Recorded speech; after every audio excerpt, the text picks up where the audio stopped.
Hallo Leute, heute testen wir Safttropfen. Aufmann, der hat einen Lolli. Ich mag die Lollis nicht, ich lasse ihn drin, ich schenke den dem auch, aber das sind die Dinger.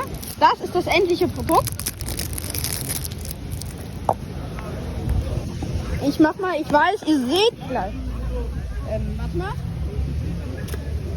Ich musste, so, das ist der Lolli, den kannst du haben. Erstmal nicht. Erstmal nicht, alles klar. Ich esse nur die Soße, er isst beides. Ist so dumm. Ich kann es auch mit den Zähnen machen. Also, okay. Er macht auf den Lolli, ich esse es roh. Rohl.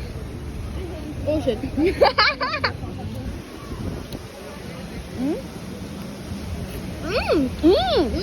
Ist sauer. Ja. Ist gut. 9,3/4 von 10.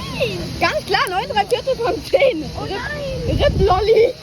Lolli in die Kopf.